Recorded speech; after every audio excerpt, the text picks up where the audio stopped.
Salut à tous, alors c'est Frédéric de la Vie. Alors ce soir, je voulais vous faire une petite vidéo juste pour vous lire quelques textes que j'ai écrits aujourd'hui, quelques textes sur lesquels il est intéressant de réfléchir pour, en fin de compte, comprendre le monde et finir par l'aimer.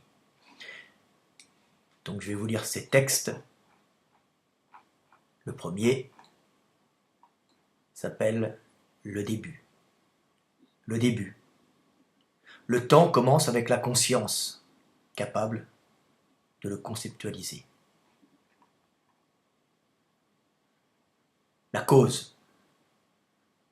Cette illusion dans laquelle nous évoluons est faite pour ne pas être un Dieu hurlant solitaire dans les ténèbres de sa conscience. Ce monde que l'esprit imagine est fait pour pouvoir aimer l'autre et par cela ne plus être seul. Mais pour ne plus être seul, il faut vivre et mourir en tant qu'homme.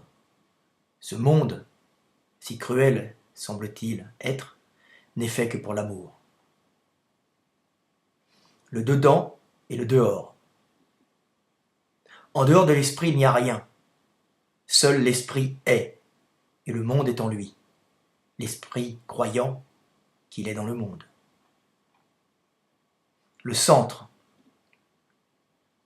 Nous sommes chacun, en tant qu'esprit, le monde est son centre. La mort et la vie. Tout finit par mourir pour que la vie continue. Tel est l'ordre des choses. Le monde étant en perpétuel changement, ce qui est inadapté disparaît et laisse place à ce qui est adapté. La mort est un des principes de la vie pour que celle-ci s'adapte au changement du monde, le monde qui la génère et dont elle fait partie. Équilibre. La nature est bien faite, car si la surpopulation peut sembler être une catastrophe pour l'ordre naturel du monde, la surpopulation se régule automatiquement par la famine, les épidémies et la guerre. Ces trois fléaux étant en fait des principes naturels dont le but est de rétablir les équilibres perturbés et d'harmoniser la répartition énergétique entre les organismes. Étudier le passé pour bâtir l'avenir. Pour comprendre l'histoire humaine et en tirer un enseignement utile à l'amélioration de la vie de sa communauté, de sa vie et du monde en général, l'important n'est pas d'étudier l'histoire pour en retenir les dates, les noms des batailles et des personnages célèbres,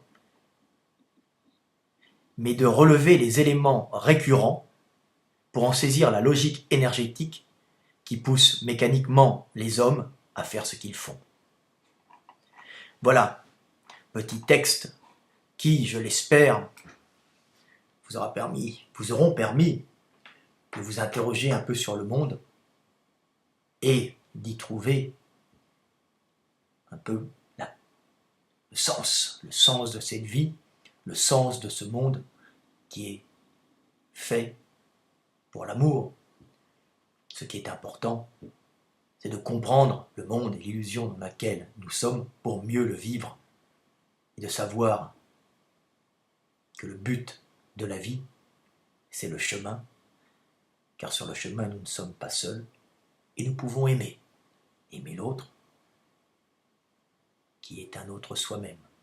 C'était Fred Delavier, à bientôt, petite vidéo du soir espoir.